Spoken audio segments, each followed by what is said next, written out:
依恋，我刚才不应该对你那么凶，我给你道歉。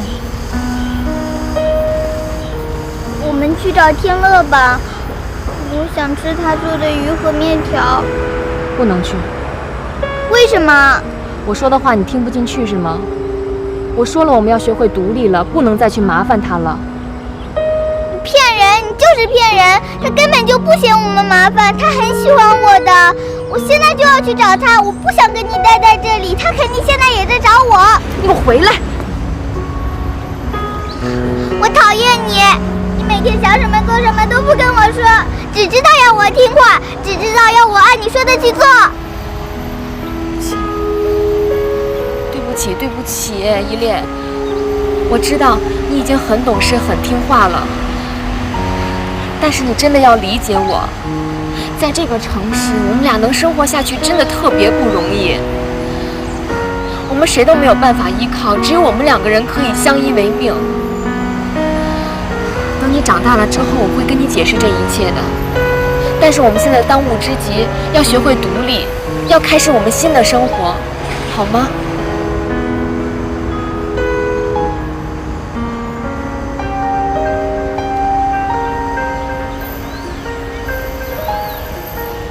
坐下来，乖啊。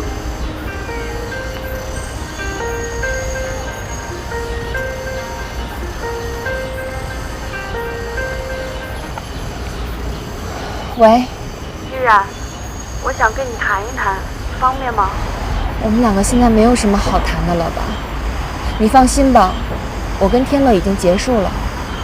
我觉得有些事儿还是要当面跟你谈一谈，希望你能答应。我现在不方便。你在哪儿？我去找你。这件事儿，我觉得关系到我们几个人，不光要对自己负责，也要对别人负责，对吗？好吧。有些事儿，我想来想去，觉得还是有必要当面跟你说。首先，我要承认我对天乐的感情，加上你之前的一些行为，我对你怀疑过，所以我查过你。我知道，像我这样一个浑身是泥的女人，就这样住进了一个陌生男人的家里，你怀疑我，这很正常。但我真的没有想到天乐会和你真的发生些什么。天乐都告诉你了？这一直是天乐的一块心病。我也是才知道这件事儿的。说实话，一开始真的挺难接受。这些话我说起来不太合适，可我还是想问问，你对这件事儿是怎么看的？我的看法会影响你的决定吗？会。如果你能让过去的事儿真的过去，并且能跟天乐开始新的幸福的生活，我祝福你们。过去的并没有过去，你不要纠结了，我们俩什么都没有发生过。我跟天乐那一晚什么关系都没有发生过。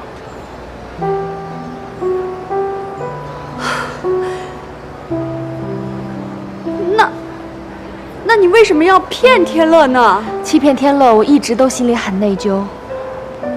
他对我跟依恋都那么好，所以我一直觉得我在做一件非常不道德的事情。可能我说出来你不会相信的，我一直想找机会亲口告诉他事实真相，可是因为一些顾虑，我一直都没能说出口。你有什么顾虑呀？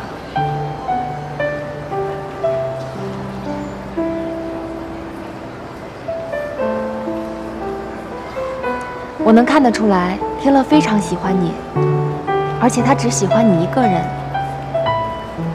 你知道吗？其实有的时候，我挺羡慕你的，能拥有一个这么好的男人。现在一切还都不算晚呢。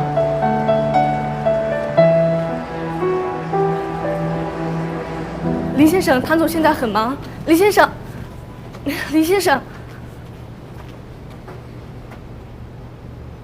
谭总，我没拦住他。我有事儿找你说。我跟你没话说，你走。少宇，我跟你没话说。不走是吧？不走我叫保安。李先生，请您不要影响我们的工作。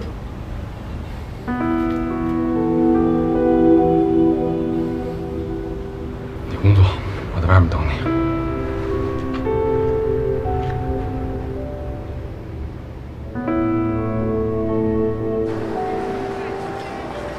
依然，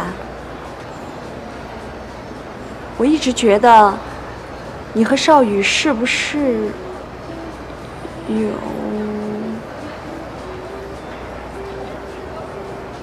我是想报复他，可惜一直都没能成功。你为什么要报复他呀？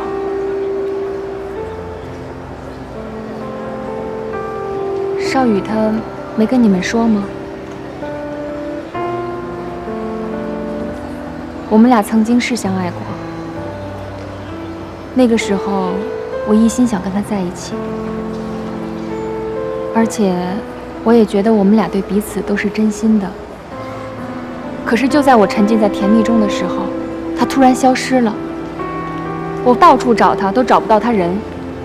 后来才知道，他是爱上了另外一个女人，所以才一直在躲着我。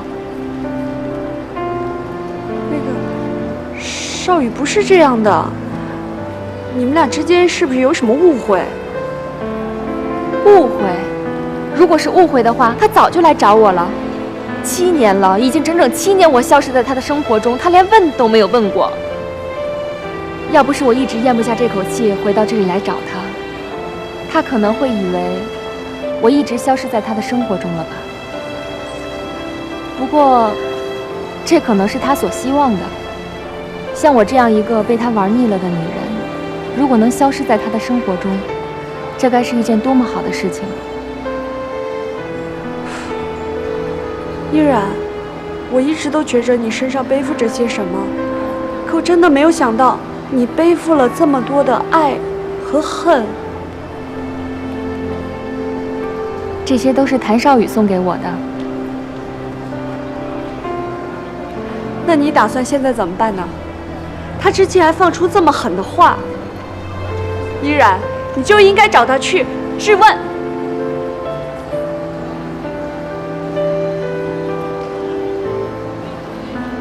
我今天之所以能答应你出来见你，主要是我心里一直对天乐很愧疚。我知道你跟天乐是因为我才一直压抑着彼此的感情，我真的挺抱歉的。天乐他是一个很善良、有责任心的好男人，你应该去跟他说清楚。我不好意思开这个口，你就代我转告他吧，让他消除顾虑，你们好好开始自己的新生活。这事儿，这事儿我说合适吗？合适啊，很合适，这是事实，事实谁说都合适。快去吧。那我这……快去找他吧，还愣着干嘛呀？去啊。嗯。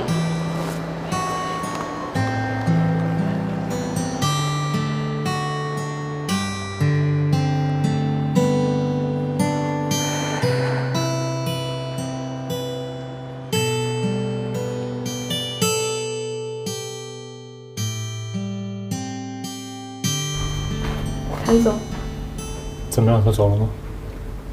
他还待在外面。告诉他我从后门走了，让他也赶紧走。好的。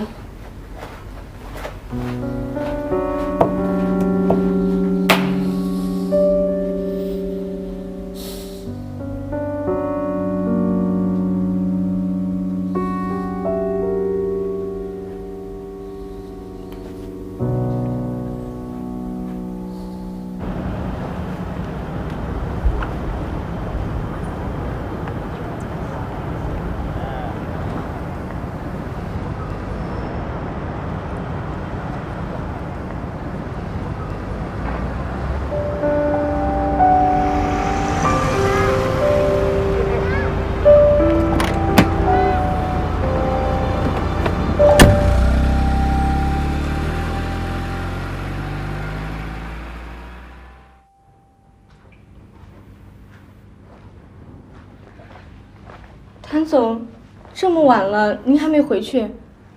啊，李密啊，不想回去，不想回去。哎，没事，不用扶，没事。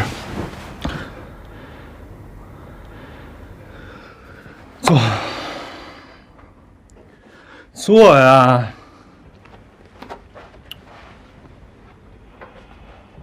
您喝了那么多酒，要不我送您回去吧？没事。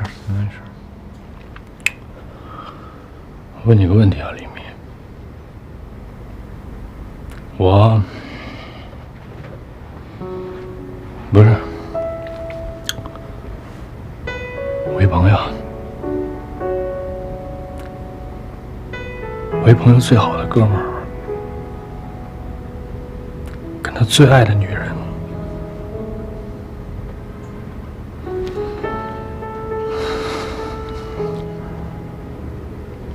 发生关系了，你让我这朋友怎么办？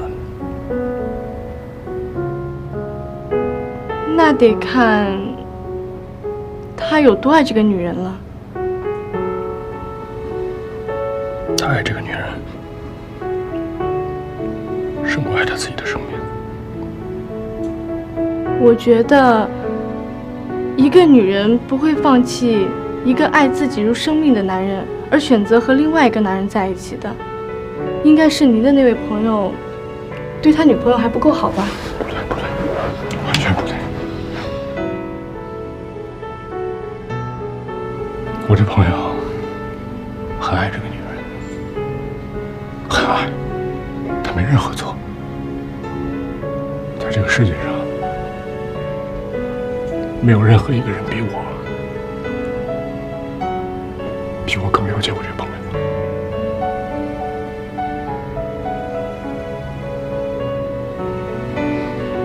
他心里有很多苦，很多苦，他却不能跟任何人说，就只能把这所有的苦全都压在这儿，就压在这儿，你知道吗？谭总，那这事儿是他们在一起的时候发生的，还是分开了之后？分开之后。哦，那这样说的话就不算背叛了，毕竟那个女孩当时她已经是自由的了。再说了，您就没想过，也许是那个女孩为了刺激那个男孩，又或许他们之间还有什么其他的误会？我觉得这都很难说，你应该好好去劝劝您的那位朋友。没有误会，也不用劝。总之，背叛爱情的人，永远都不能被原谅。这不叫背叛，这就是背叛。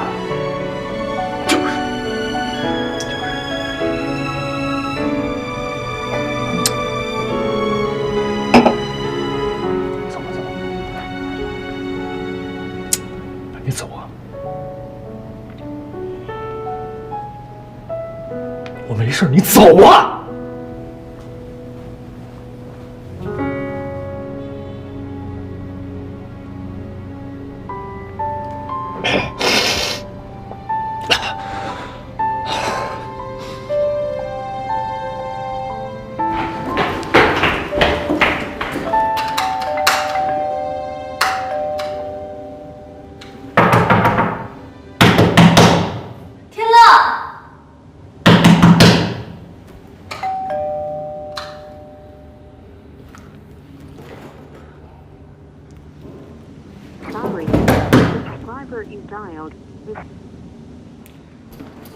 有没有人啊？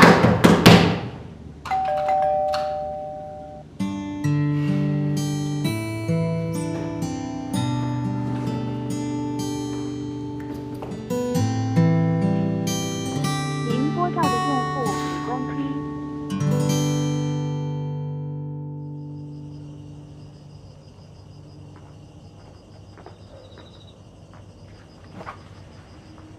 少宇，有些话，咱们是不是可以当面说清楚？如果当面说清楚了，我认，我以后可以再也不来烦你。我知道我现在说什么呢，都是多余的。可是我有件事没弄明白，我就想来问问。那天你打我那拳，是说你现在还爱着依然吗？是。对不起啊，我真不知道你跟依然是这一切吧，都来得太突然了，我一点心理准备都没有。我更不知道你和依然之前有那么一段，也没想到你居然现在还爱着他。你既然是我朋友，为什么从来都不听我的劝告？什么劝告？我不止一次的警告过你，我说依然这个女人工于心计，爱慕虚荣。我说过。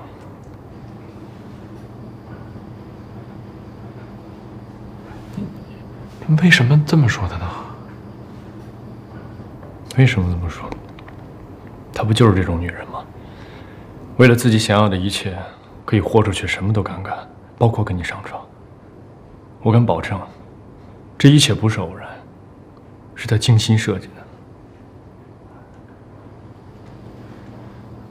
那天你说依然的话说的那么重，你们俩之前怎么了？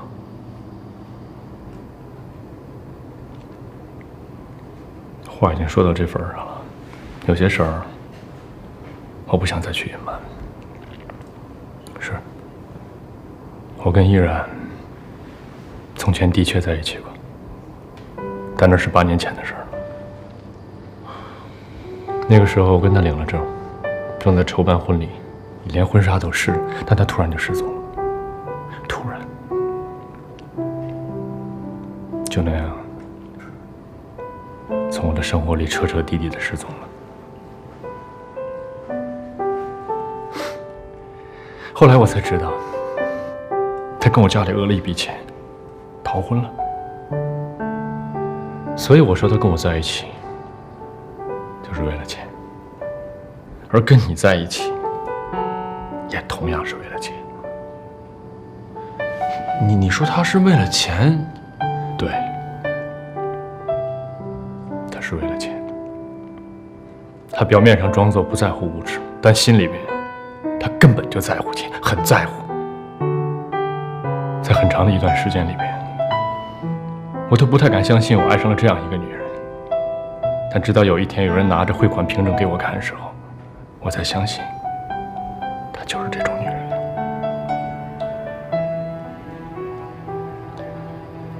那这么多年来，你一直没有谈感情，也是因为她？我不知道，或许吧。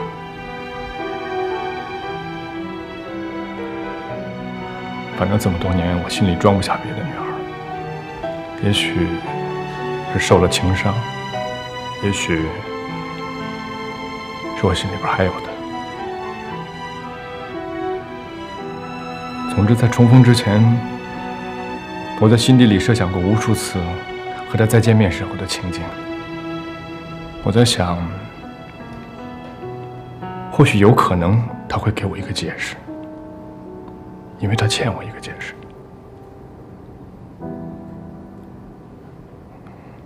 可结果呢？结果他就那么出现了，出现在你身边，还要跟你结婚，还趁你酒醉就跟你上了床。这一切击碎了我内心最后一点希望，最后一点。她就是这样一个女人，我也就是为了这个女人心动了8年。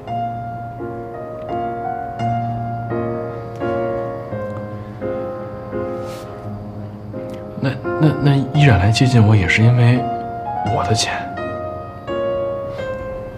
难道不是吗？你说呢，林天乐？你不想想啊，他为什么就跟依恋住到你家去了？为什么你奶奶那么喜欢他？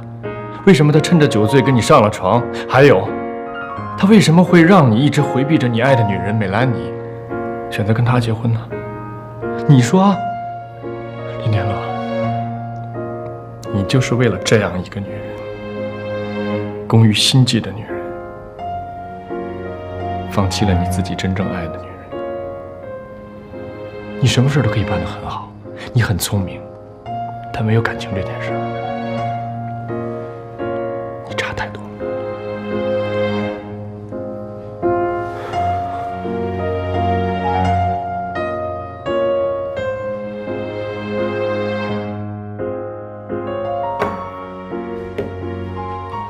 天乐，你和依然什么事都没发生，你们俩怎么什么都没有？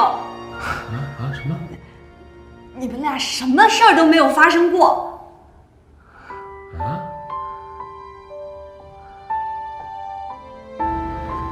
依然亲口跟我说的，那天晚上你喝醉了，他只是把你扶到了他的床上，他在沙发上睡了一夜，你们俩什么事儿都没发生过。我们俩什么都没发生。对，他骗我，一直骗我到现在。这件事儿吧，依然是有不对的地方，可也不能全怪他呀，都因为谭少宇。他们俩的事你知道吧？今天之前我都没想到少宇是这样一个人。不是，他跟你说谭少宇怎么了？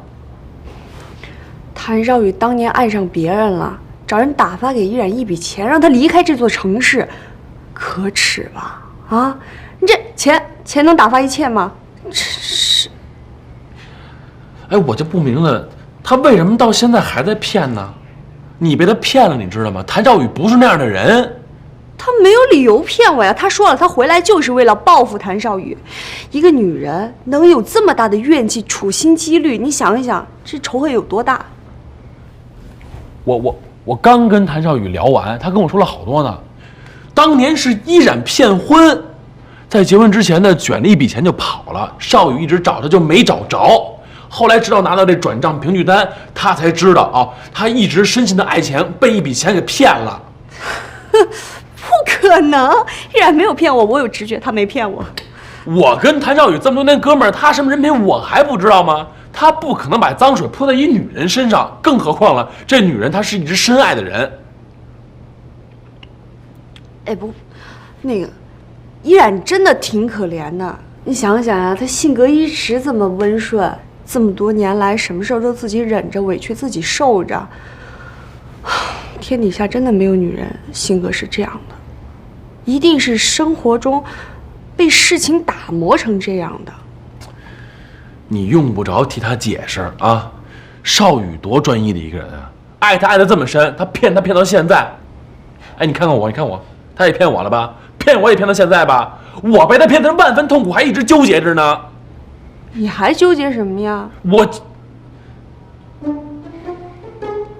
反正不管怎么说，就是依然的问题。怎么就是呢？哎，男人都那么自私武断吗？你知不知道，在爱情里面，永远受伤最多、牺牲最多、痴心最多的都是女人？哎，你凭什么说在感情的世界里痴情最多的是女人呢？啊，你们天天喊着平等平等，喊着我们男权男权的。哎，你们为什么就不能在感情的世界里先把自己的位置摆正了呢？哦，先把自己搁在一弱势群体的位置上。还在感情这个世界里面，没有性别的概念，只有人品不好，你知道吗？哎，我怎么觉得跟你说个事这么费劲呢？你拧什么拧啊？那我问你，依然要是拿了钱走了，他现在干嘛回来？这么简单想不明白吗？哎，那你凭什么就说谭少宇背叛了依然呢？哎，我问你了，谭少宇这么多年身边有女人吗？有吗？他怎么就是依然说的那种忘恩负义、喜新厌旧的人了？你呀，你才被依然骗了呢，一点立场、一点主见都没有。哎，林天乐，大晚上的我好心好意过来找你，我没立场是吧？行，你以后该干嘛干嘛啊，我吃饱撑着，什么事儿我都不管了。以后。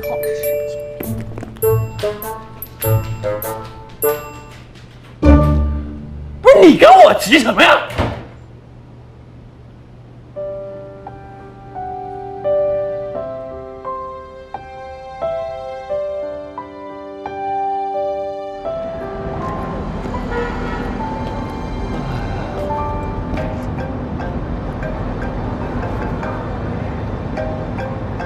喂，你到哪儿了？咱不约好看电影吗？我怎么还没看你人呢？电脑坏了？不是，那你能知道是哪儿的问题吗 ？CPU 啊？那行，你这样，你等着我啊，我40分钟到那儿，你呢来楼下接我。哎，好。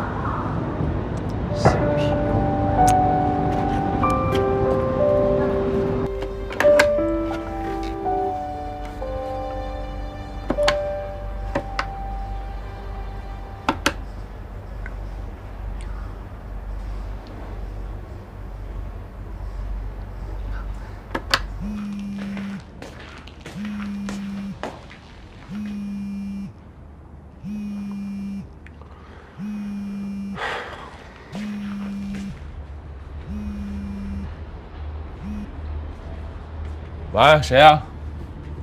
天乐，你在干嘛呢？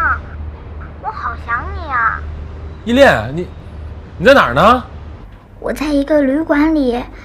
天乐，我好想你啊！依然又不让我给你打电话，他出去买东西了，我只是偷偷的打给你。你现在好不好啊？我很好，只是我很想你，天乐。我也想你。我想念你给我做的红烧鱼，给我做的面条，还想让你陪我骑高马。你个高，谁背我都没有你背我看得远。那我来看你好不好啊？好。那你告诉我你现在住的那个地方的具体地址。不知道，我找找看。好。找到了，这是一个旅馆的信封，我看看。好。天乐，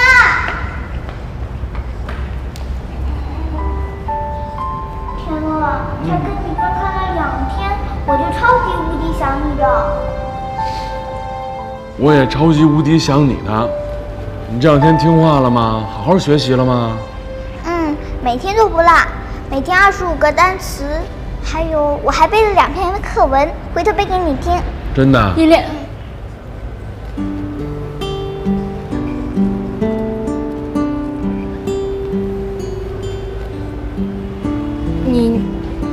你怎么找到这儿来了？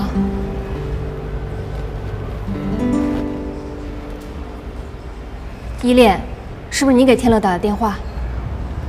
我就跟他说，我想他了嘛。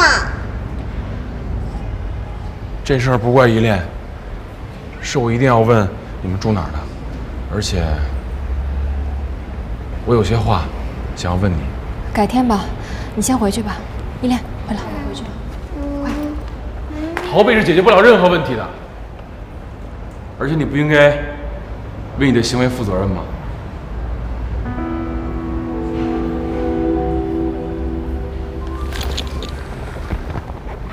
依恋，你自己回去，拿着这个上去吃啊，乖。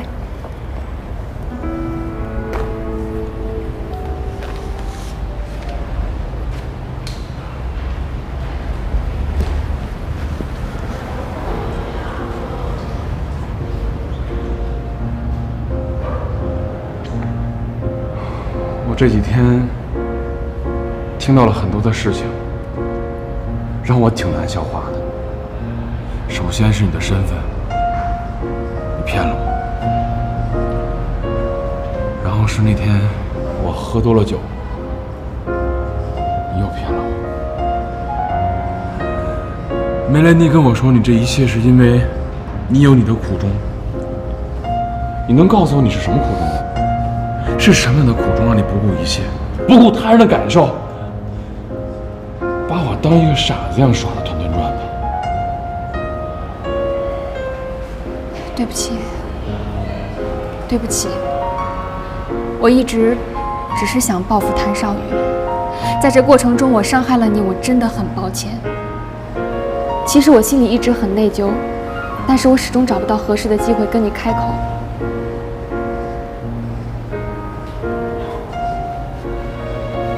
你接近我就是为了要伤害谭少宇。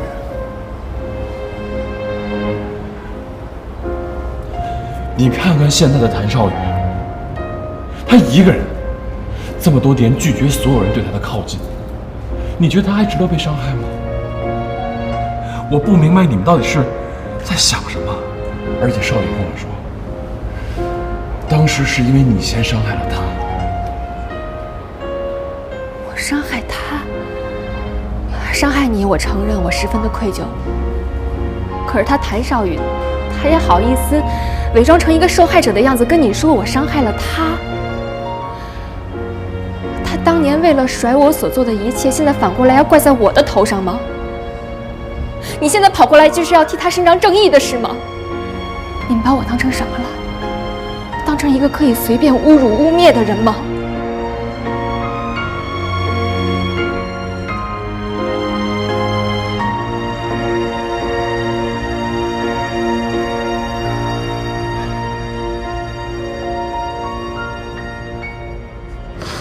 你说，依然会不会骗我呀？因为天乐说了另外一个版本，他说依然骗婚，还拿走了一大笔钱。少宇为了这事儿还消沉了好长一段时间。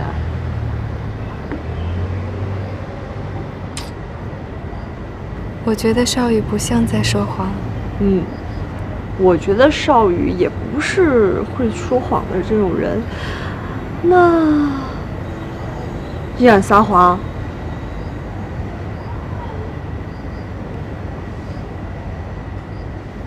我觉得他们俩肯定有误会。那是什么误会啊？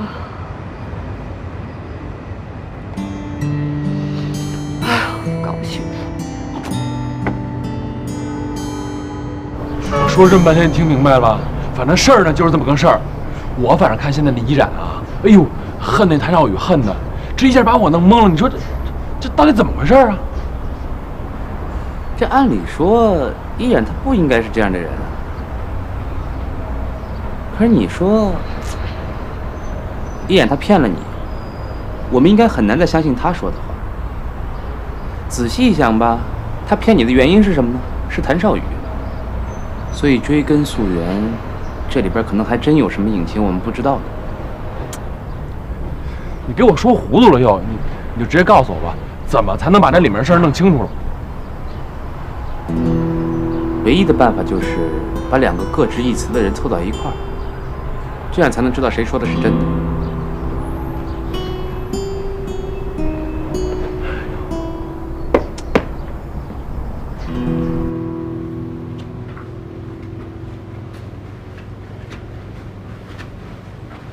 少宇，我那天跟你说的话是不是不够清楚，以至于今天你还要来？我有急事要找你。说。我想告诉你，你所担心的那件事儿没有了。我不明白你的意思。梅兰妮去找过依然，依然告诉他，那天晚上喝醉酒，我跟他什么事情都没发生过。这件事我也找依然求证过了，的确什么事儿都没发生过，都是他设计骗我们的。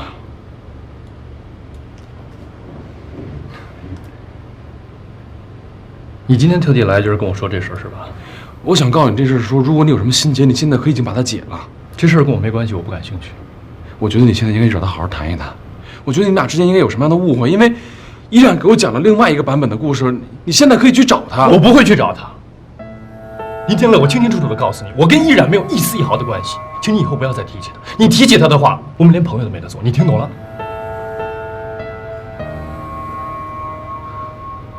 我的话说完了，请你离开，不要影响我工作。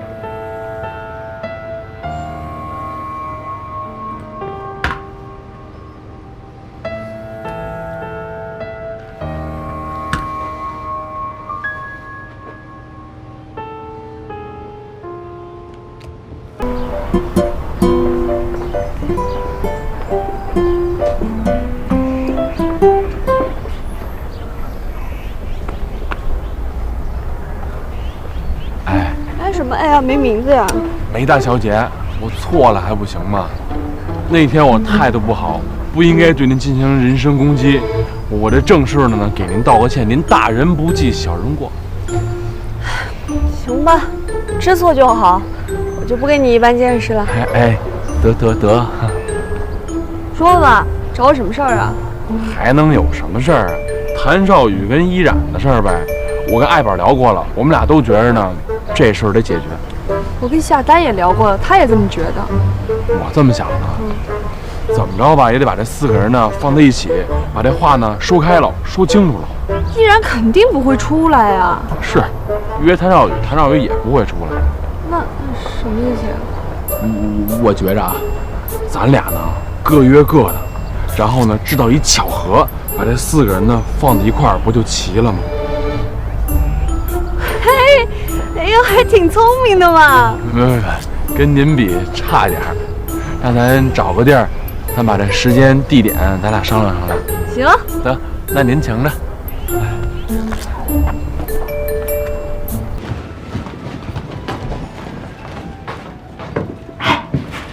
怎么样，来了吗？我刚给他打完电话，我呢这就下楼接他去啊。行，你一会儿堵好门，我怕依然他就出来。放心吧，你记住了啊，我只要一咳嗽就是暗号，你就开始问啊。行，去吧，我先接他去。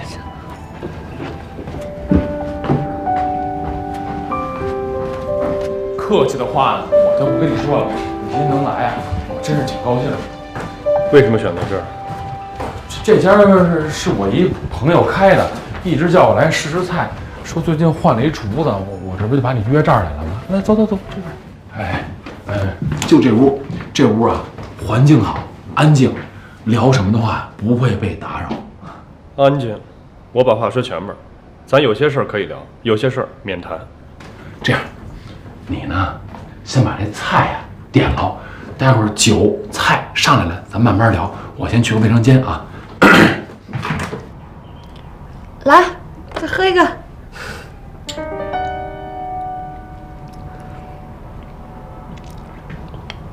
那个，你们俩是怎么好的呀？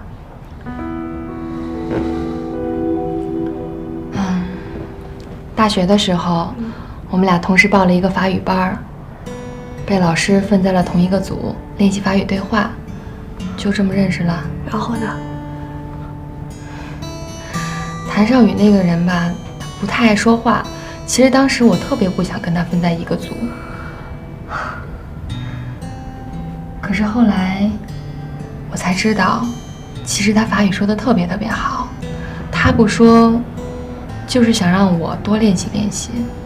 我们在一起练习，他就听我说，他就听着。其实像他这种人吧，在学校里面挺受欢迎的，主动追求他的女孩特别多。那他对你一见钟情啊？应该是吧，反正我觉得他看我的眼神跟看别人都不一样。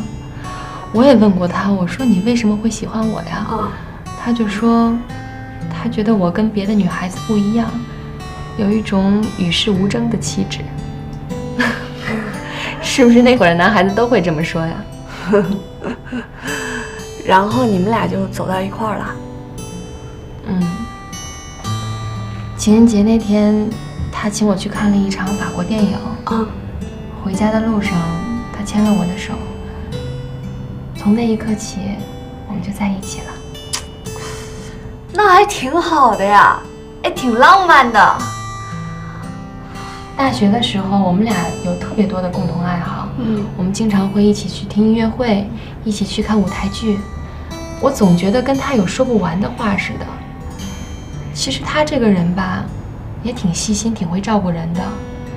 有一次我们去郊区爬山，我把脚给扭了，他二话没说，背起我就往山下跑，这一走就是走了4个小时。等到了医院的时候，他也中暑了，我当时特别心疼。那他对你真的很好呀。后来他发起了高烧，我心里特别内疚。我知道他从小到大都没有受过这样的苦，可是他愿意为了我遭这样的罪。后来他醒了，还让我不要告诉他妈妈，就说我们还一直在外面玩呢。其实我知道，他是怕我心里难受，才故意不跟他妈妈说的。你们俩当时一定是特别相爱吧？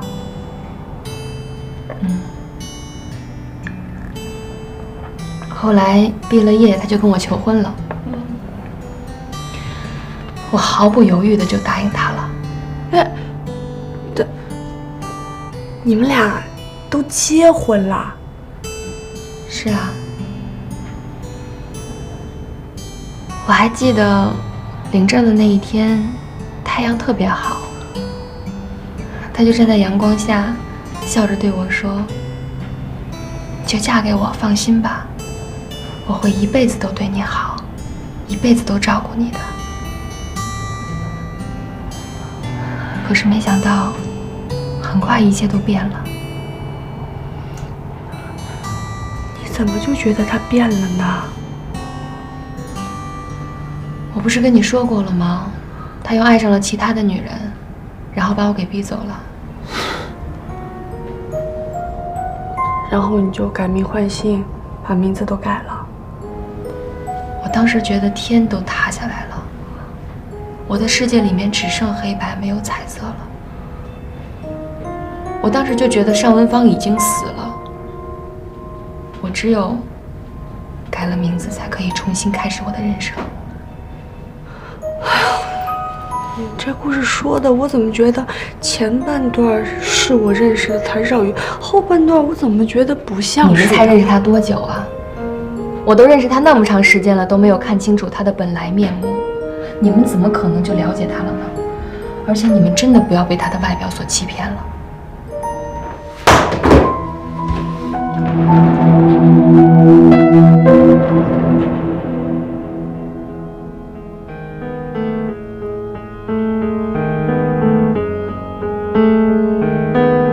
你骗人就算了，用把我抹得这么黑吗？那个依然是这样的。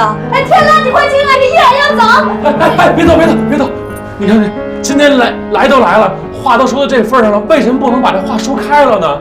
少宇依然，今天这局吧，是我跟梅兰妮呢故意安排的。你们俩平时呢老躲着对方，谁都不肯说。你看今天能不能坐下来，有什么事放到台面上，咱把它说开了，行不行？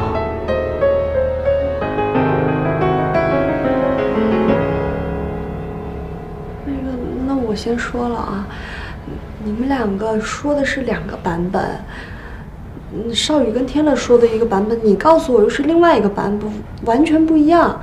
我们不知道哪个是真的。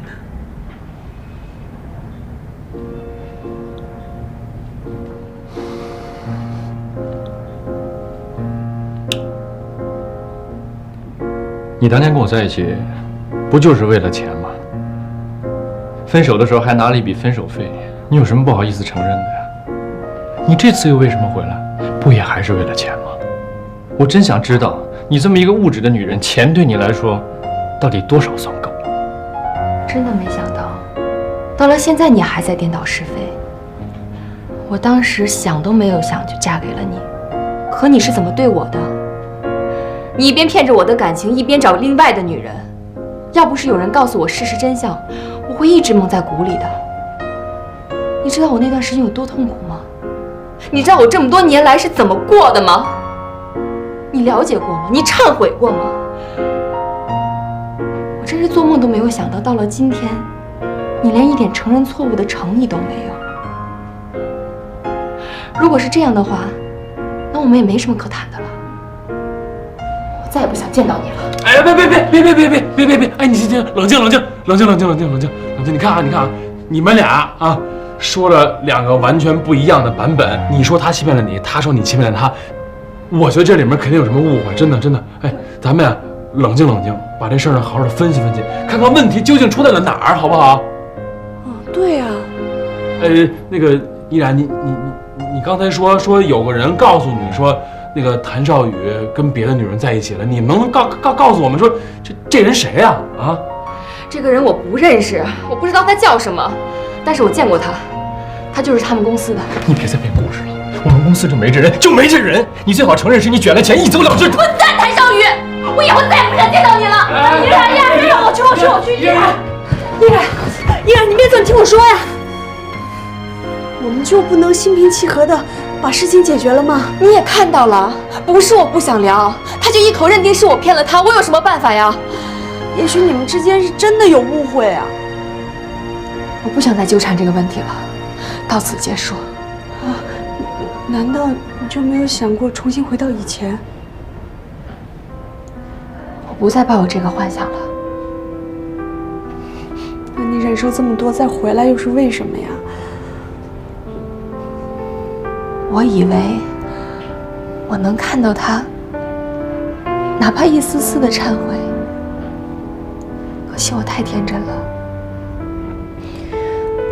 你还爱少宇，对吗？早就不爱了。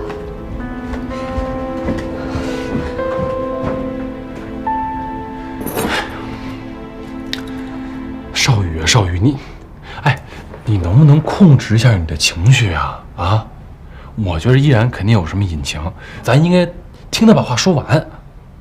他有什么隐情啊？他在编故事，我一句都听不下去。可问题是，现在你们俩说了2个不同版本的故事啊，是吧？都没证据吧？你说他撒谎，他说你撒谎，那我们应该相信谁的呢？我觉着啊，我们应该先从他说的那个人开始下手。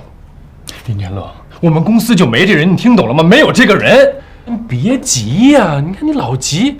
哎，咱假使说咱信依然一回，如果这人他是你们公司的，你觉得这么一个人出来干这么个事儿，他会出于什么目的呢？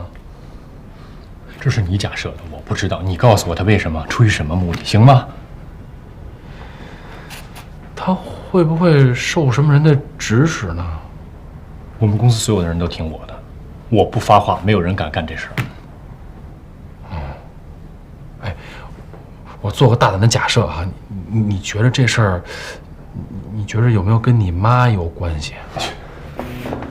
不是，这事儿跟我妈又有什么关系？我妈为什么要破坏我的感情？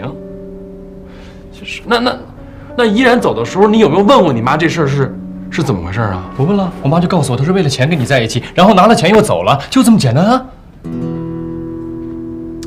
那我觉着啊，现在就得把那个人找出来，把那人找出来，咱就能问出一答案来。那你觉得你们公司谁有可能会出来干这事儿？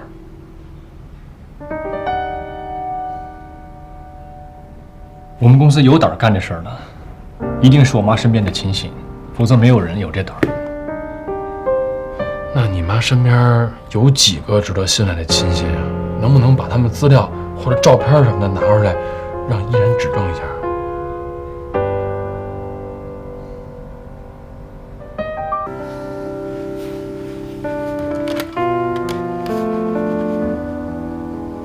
李敏，帮我把我母亲身边几个助手的照片准备一下。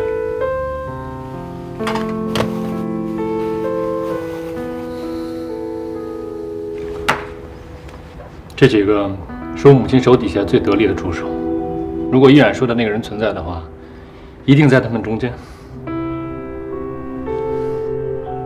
别说我没给依然机会啊，证明他自己说的是正确的。我公司还有事，先走了。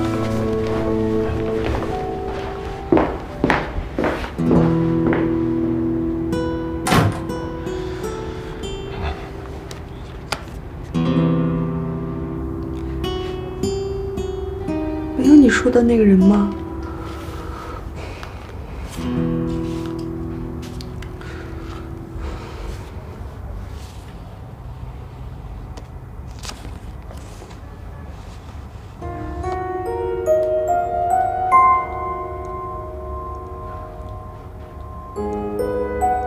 好像是这个人。确认是他。对，就是他。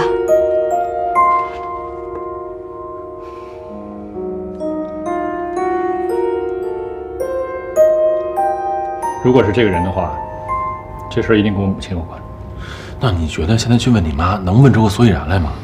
我问了很多遍，什么都问不出来。哎，那现在就是把这人找出来，问他，一定能问出个答案来。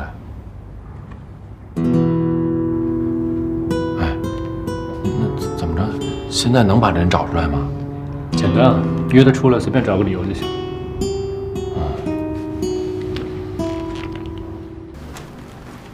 谭总，您找我？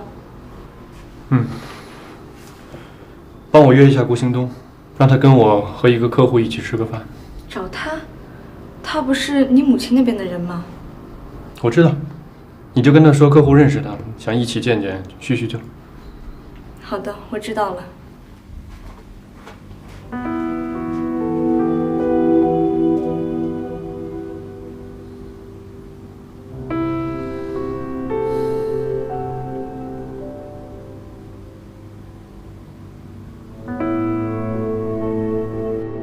请进来。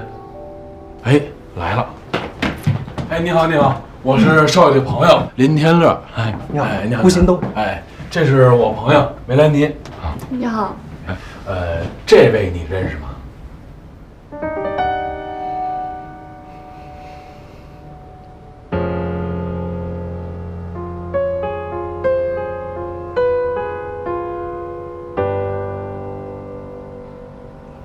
谭总，坐下说话。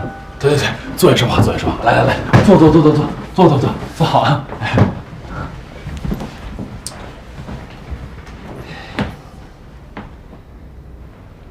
他你认识吧？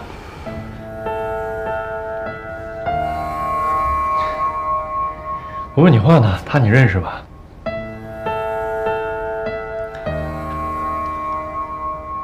谭总，有些事情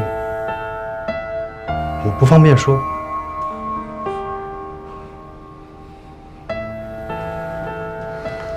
是因为我妈？谭总，我真的不能说。你是怕得罪了我妈，被我妈赶出公司是吧？那我今天就告诉你，如果你不说的话，明天我就把你赶出公司，懂吗？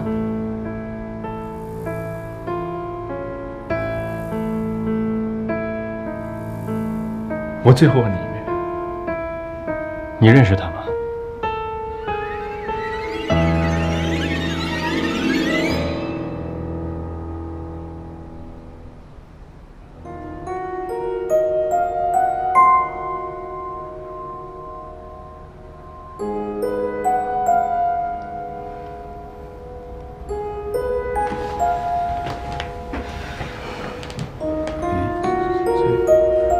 谭总，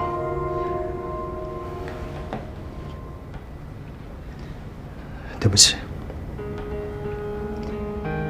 当年这一切都是你母亲一手安排的，我也是逼不得已。什么？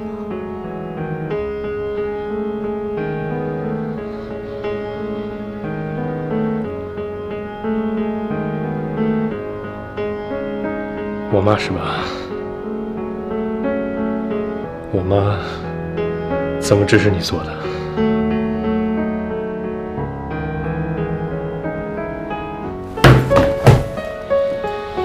说话。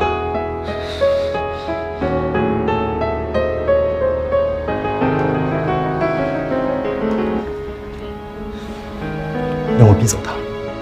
为什么？他为什么要这么做呀？冷静，都冷静啊！那个，我们今天请你来，就是想问问你，当年的事情到底是怎么回事？他说，少宇以前是因为喜欢了别的女孩，所以把她抛弃了。但是少宇说他呢，是因为骗婚骗财，最后揽了一笔钱就消失了。我们想问问你，他们俩说的哪个版本是真实的？他们俩都错了。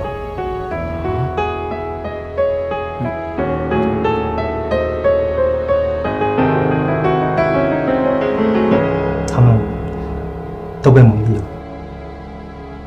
这中间的一切，全都是谭总的母亲一手安排的。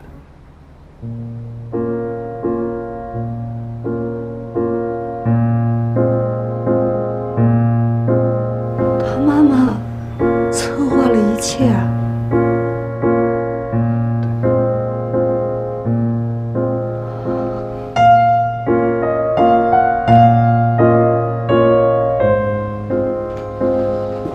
少宇，少宇。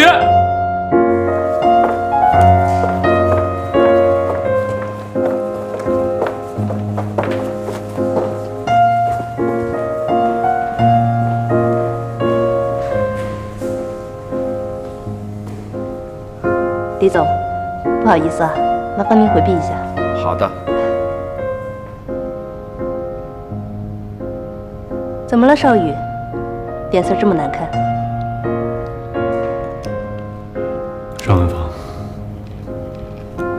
尚文芳是不是你当年派人逼走的？不是说过了吗？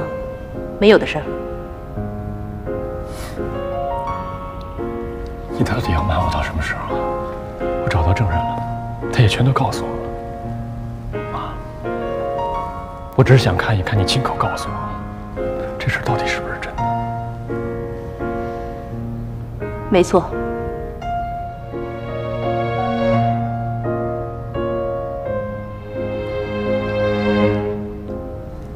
为什么？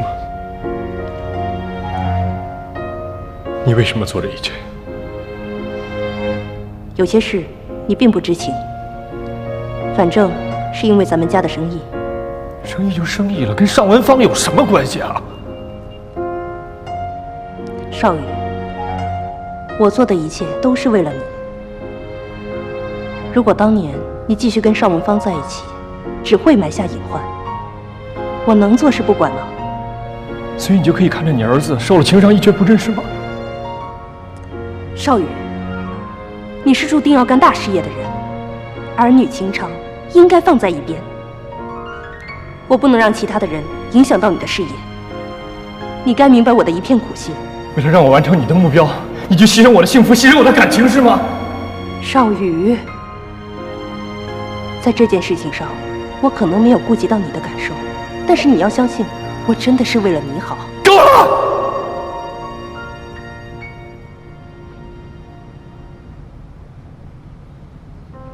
我真的受够了吗？我不想这样，我不想再受你的掌控，我够了。我告诉你，在这件事情上，我永远都不可能原谅你，永远。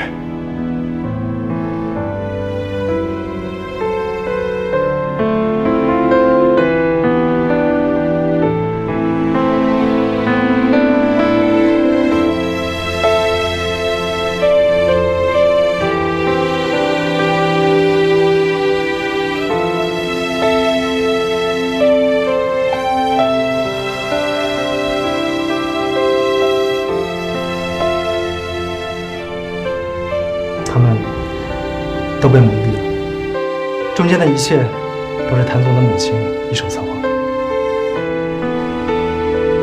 你继续跟邵文芳在一起，只会埋下隐患。我不能让其他的人影响到你的事业。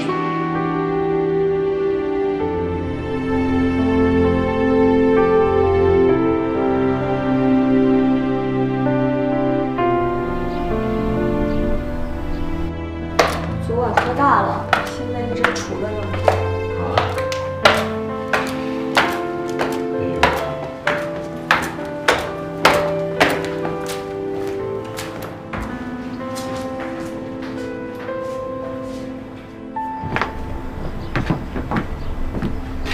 少宇，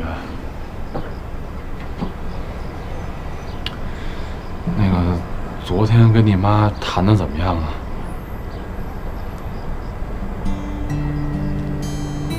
他都承认了，是我误会依然了。不是，那既然这样的话，咱赶紧找依然去吧，你好跟依然把这事情说清楚啊！啊，少宇，我们都看得出来你还爱依然。你要是个爷们儿，你就去把他追回来，失去一次，别再失去第二次了。对，要不你换个衣服，我带你过去。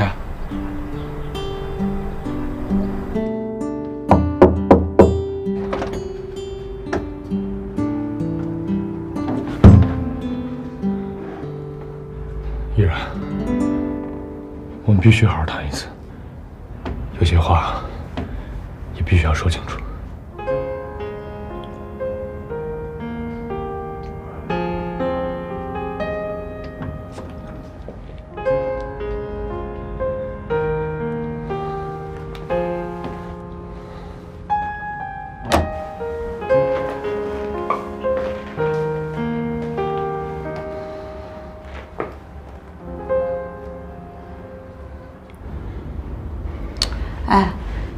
应该去把依然接回来。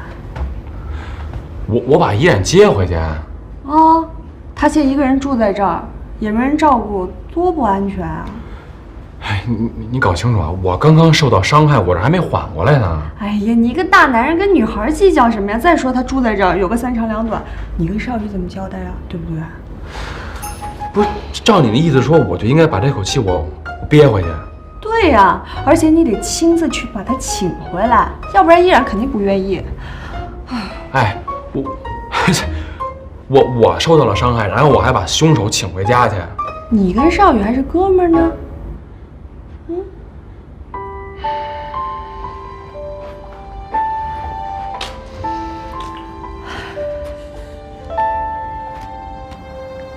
我问过我妈了，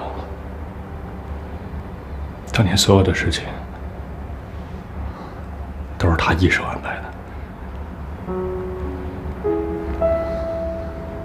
是我误会你了，依然。这些年，我想你一定过得不好，或许在心里边也深深的恨着我。但我真的不像你想的那样无情无义，从来没有找过你。我一直在找，但我找不到。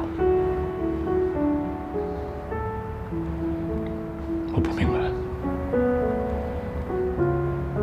不明白你为什么要不辞而别。我也痛苦，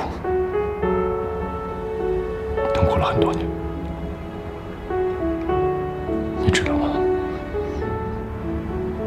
每天晚上我都会拿着你的照片看。我问自己你去了哪儿？谁能告诉我？但没人能告诉我，我只能傻傻的想，无论当初你怎么骗我，只要你能回来，我一定原谅你。只要你能回来。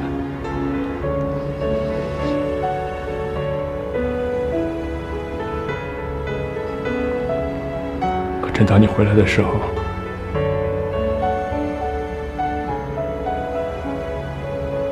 你却是田乐的女朋友。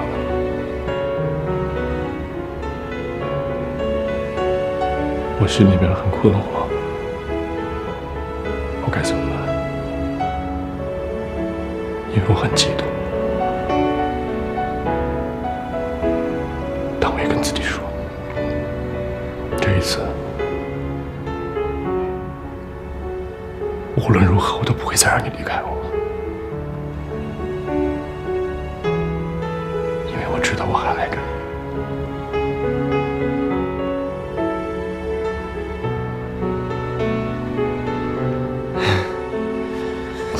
我知道我跟你说这些现在显得很苍白，但我今天来就是想跟你说，不论我们还能不能在一起，请你原谅我。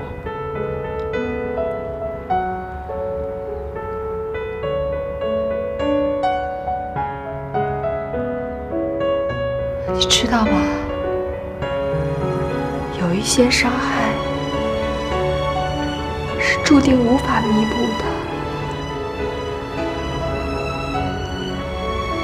你走吧，我想自己一个人静一静。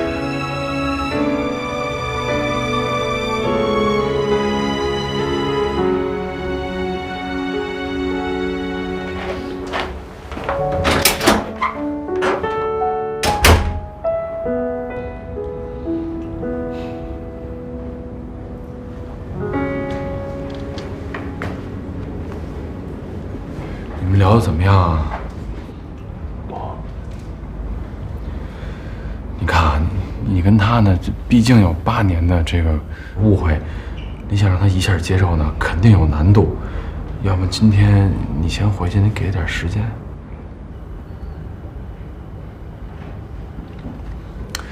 要么这样，我再帮你去试试，好不好？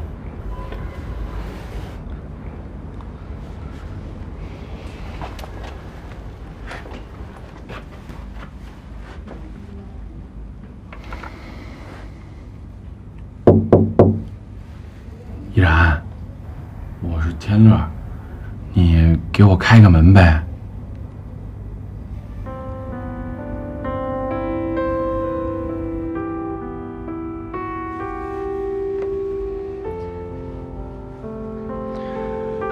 那个少宇他也是不知情，才给你误会了这么多年。我知道，这一下让你呢把这误会都给打消了也不太可能，是应该多给你点时间。但是你能不能开个门，你们俩再谈谈呀？天乐，你别再说了。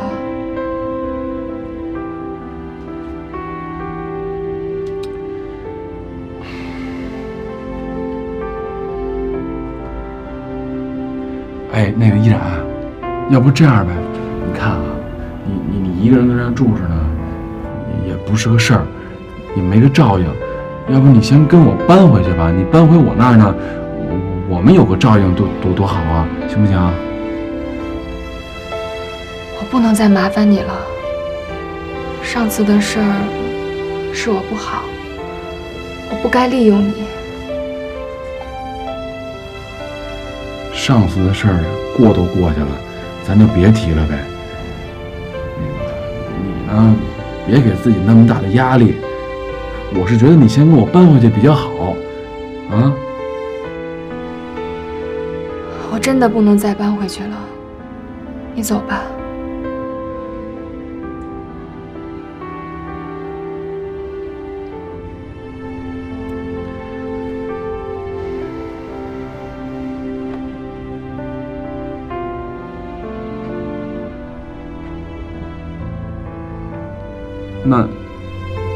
那你自己好好静静。那我走了，你好好照顾自己。